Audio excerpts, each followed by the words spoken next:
గౌరవ ముఖ్యమంత్రి వర్యులు, గౌరవ సహచర మంత్రివర్యులు మరియు గౌరవ సభ్యులందరికీ నా హృదయపూర్వక నమస్కారాలు తెలియజేస్తున్నాను. ప్రముఖ కవి గుర్రం జాషువా గారు రైతు గురించి వ్రాసిన పద్యంతో వ్యవసాయ బడ్జెట్ ప్రారంభించడం సముచితంగా భావిస్తున్నాను. వాని రెక్కల కష్టంబు లేనినాడు సస్యరమ పండి పులకింప సంశయించు, వాడు చెమటోడ్చి ప్రపంచమునకు భోజనం పెట్టు, వాడికి భుక్తి లేదు. రైతుకి పై పరిస్థితి మారాలని, రైతే రాజు కావాలని మన ప్రియతమ ముఖ్యమంత్రి శ్రీ నారా చంద్రబాబు నాయుడు గారు ఆకాంక్ష అని చెప్పి తెలియజేస్తున్నాను. ఆరుగాలం ఇంటిల్లిపాది శ్రమించి ఈ ప్రపంచానికి అన్నం పెట్టే రైతన్నకు మనస వాచ కర్మన శిరస్సు వంచి పాదాభివందనం తెలియజేస్తున్నాను. నడి సముద్రంలో గమ్యము లేని దిశగా కొట్టుకుపోతున్న నావకు సుక్కాను వలె అంధకారమనే అగాధంలో పడిపోతున్న ఆంధ్ర రాష్ట్రానికి దిశానిర్దేశం చేసే దక్షత, దార్శనికత కలిగిన నాయకుడు కావాలని, ఇటు సంక్షేమం అటు అభివృద్ధి సమదృష్టితో రాష్ట్రాన్ని ముందుకు తీసుకెళ్ళగలిగే నాయకుడు కావాలని, ప్రజలు సరైనటువంటి సమయంలో సరైనటువంటి నిర్ణయం తీసుకొని అభ్యుదయ పరిపాలన రీతికి, రాజనీతజ్ఞతకి నిలువెత్తు నిదర్శనమైన మన ప్రీతమ నేత చంద్రబాబు గారిని ముఖ్యమంత్రిగా గెలిపించుకున్నారు. ఇంతట ఘన విజయం అందించినటువంటి రాష్ట్ర ప్రజలు రుణం తీర్చుకునేందుకు మనందరం నిరంతరం కష్టపడాలని మన ముఖ్యమంత్రి గారు మాకు పదే పదే చెబుతుంటారు. అధ్యక్ష, వ్యవసాయ శాఖ గ్రామీణ ప్రాంతాలు వెలుగు నీలుతూ రైతు కుటుంబాల్లో సంతోషం నింపాలంటే వ్యవసాయానికి నిర్దిష్ట ప్రణాళిక అవసరమని దివంగత వ్యవసాయ శాస్త్రవేత్త భారతరత్న డాక్టర్ ఎంఎస్ స్వామినాథన్ గారు సూచించారు. ఆ మహనీయుని మాటల్లో ప్రతి అక్షరము సత్యమని గ్రహించి ఈ ప్రభుత్వం అందుకే రాష్ట్ర ప్రధాన ఆదాయ వనరైనటువంటి వ్యవసాయ రంగాన్ని మరింత పరిపుష్టి చేసి రైతులను స్థితిమంతులుగా చూడాలని స్వర్ణాంధ్ర ఎట్ 2047 లక్ష్యంతో ఈ రంగానికి అగ్రతాంబూలం వేస్తున్నాం. దేశానికి అన్నపూర్ణ పేరుగాంచినటువంటి మన ఆంధ్రప్రదేశ్ రాష్ట్ర ఆర్థిక వ్యవస్థకు వ్యవసాయ రంగం వెన్నుముక వంటిది. ఆంధ్రప్రదేశ్ రాష్ట్రంలో 62% జనాభా వ్యవసాయం అనుబంధ రంగాలపై ఆధారపడి జీవిస్తున్నారు.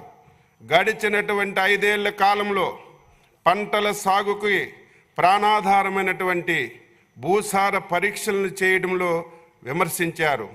పంటల దిగుబడికి కీలకమైనటువంటి సూక్ష్మ పోషకాలను, అలాగే చిన్నకారు రైతులకు అత్యంత అవసరమైనటువంటి వ్యక్తిగత పనిముట్లను రాయితీపై అందించలేదు. రబీ కాలంలో పంటలు నష్టపోయినటువంటి రైతులకు పంటల బీమా సాయంతో అండగా నిలవాలన్నటువంటి బాధ్యతను గత ప్రభుత్వం గాలి కొదిలేసింది.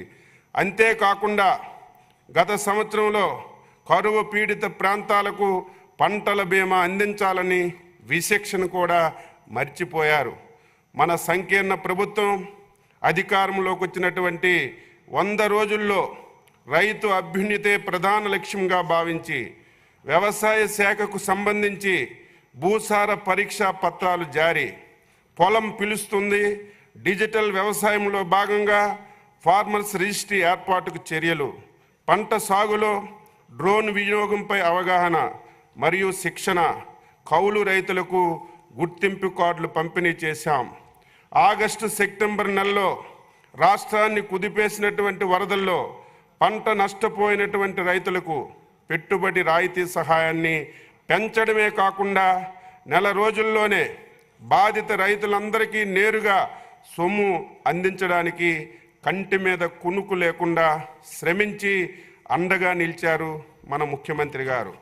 రానున్న కాలంలో వ్యవసాయ రంగాన్ని మరింత అభివృద్ధి చేసేందుకు ఆంధ్రప్రదేశ్ సాగుదారుల హక్కు చట్టం 2024 రైతు బృందాలకు డ్రోన్లు సరఫరా, రైతులకు వ్యక్తిగత పనిముట్లు, రాయితీపై విత్తన సరఫరా, బంజరు భూముల్ని సాగులోకి తీసుకురావడం, అన్నదాత సుఖీభవ, పిఎం కిసాన్ పంటల బీమా, వడ్డీ లేని రుణాలు వంటి పథకాలు అమలు చేయబోతున్నాం. 2024-25లో వ్యవసాయ శాఖలోని రైతు సంక్షేమం మరియు అభివృద్ధి కార్యక్రమాల కోసం ఈ బడ్జెట్ను ప్రవేశపెడుతున్నాం. భూసార పరీక్ష ఫలిత పత్రాలు. పంటల దిగుబడికి భూసారమే కీలకం. రైతు తన పొలంలో మట్టి సారం, పోషక లోపాలు తెలిస్తేనే ఏ కాలంలో ఏ పంట సాగు చేయాలో తెలుస్తుంది.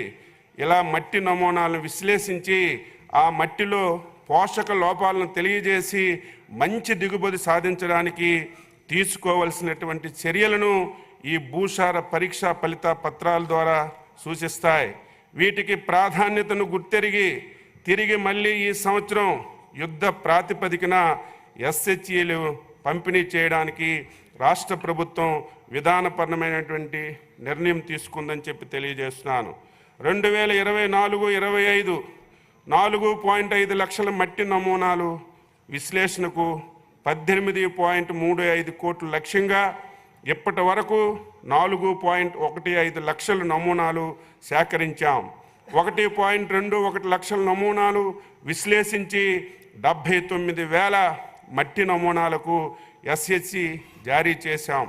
ఎన్నో ఏళ్లుగా ప్రయోగాల్లో రసాయనాలు మరియు శ్రమతో కూడిన వెబ్ కెమిస్ట్రీ పద్ధతిలో మట్టి నమూనాలు విశ్లేషిస్తున్నాం. ఈ అవరోధాలను పరిష్కరించడానికి రిమోట్ సెన్సింగ్ టెక్నాలజీతో కూడినటువంటి డ్రై కెమిస్ట్రీ విధానంతో మట్టి విశ్లేషణలో వినూత్నమైనటువంటి విప్లవాన్ని తీసుకురాబోతున్నాం. ఆల్ఫా స్పెక్ట్రోస్కోపీ వినియోగంతో కేవలం ఒకేసారి తీసి మట్టి నమూనాలను స్పెక్ట్రమ్ లైబ్రరీలో భద్రపరుస్తాం. ఉపగ్రహ చిత్రాలతో తదుపరి మట్టి నమూనా ఫలితాలు రియల్ టైంలో జారీ చేయబడతాయి. ఈ స్పెక్ట్రమ్ లైబ్రరీ అభివృద్ధికి వ్యవసాయ శాఖ ప్రాథమిక చర్యలు తీసుకుంటుంది. అలాగే గ్రామ స్థాయి సాయిల్ ఫెర్టిలిటీ మ్యాపింగ్ కోసం రిమోట్ సెన్సింగ్ టెక్నాలజీని ఉపయోగించి మొదటి దశ కింద ఒక జిల్లాలో పైలట్ ప్రాజెక్ట్ని ప్రణాళిక రూపొందించాం. ఎస్హెచ్సి కార్డుల ఆధారంగా రైతులకు అవసరమైనటువంటి సూక్ష్మ పోషకాలు, విత్తనాలు పంపిణీలో ఎటువంటి ఇబ్బందులు రాకుండా వ్యవసాయ శాఖ సన్నాహాలు చేస్తుంది. ఎస్హెచ్జి జారీ కోసం 2024-25 సంవత్సరంలో వార్షిక కార్యాచరణ ప్రణాళిక కింద 38.88 కోట్లు ప్రతిపాదించబడింది. సూక్ష్మ పోషకాల పంపిణీ. మట్టి విశ్లేషణ ప్రకారం సూక్ష్మ పోషక లోపాలను సవరించడానికి రైతులకి సూక్ష్మ పోషక ఎరువులు అనగా జింక్ సల్ఫేట్, జిప్సమ్, బోరాన్ రాయితీపై రైతులకు అందిస్తున్నాం. రాయితీలపై విత్తన పంపిణీ. నాణ్యమైన విత్తనమే మేలైనటువంటి దిగుబడికి ముఖ్యం. అందుకని ప్రభుత్వం నాణ్యమైన విత్తనాలను రాయితీపై క్రిస్ యాప్ ద్వారా రైతు సేవా కేంద్రాల్లో పంపిణీ చేస్తున్నాం. ముఖ్యమైనటువంటి పంట విత్తనాలతో పాటు పచ్చి రొట్ట మరియు ప్రత్యామ్నాయ పంటల విత్తనాలు కూడా రైతులకు పంపిణీ చేయబడుతున్నాయి. ఏజెన్సీ మండలాల్లో గిరిజన రైతులకు ప్రత్యేకంగా 90% రాయితీతో విత్తనాలు సరఫరా చేస్తున్నాం. విత్తన సరఫరాకు నోడల్ ఏజెన్సీగా ఆంధ్రప్రదేశ్ విత్తనాభివృద్ధి సంస్థ పనిచేస్తుంది. 2024-25 సంవత్సరానికి 10.49 లక్షల క్వింటాల్ విత్తనాలను 328.75 కోట్ల రాయితీతో పంపిణీకి ప్రణాళికలు చేయగా ఖరీఫ్లో 180.61 కోట్లు రాయితీతో 5.42 లక్షల క్వింటాల విత్తనాలను మరియు రబీలో నేటి వరకు 23.13 కోట్ల రాయితీతో 0.98 లక్షల క్వింటాల విత్తనాలను పంపిణీ చేశాం.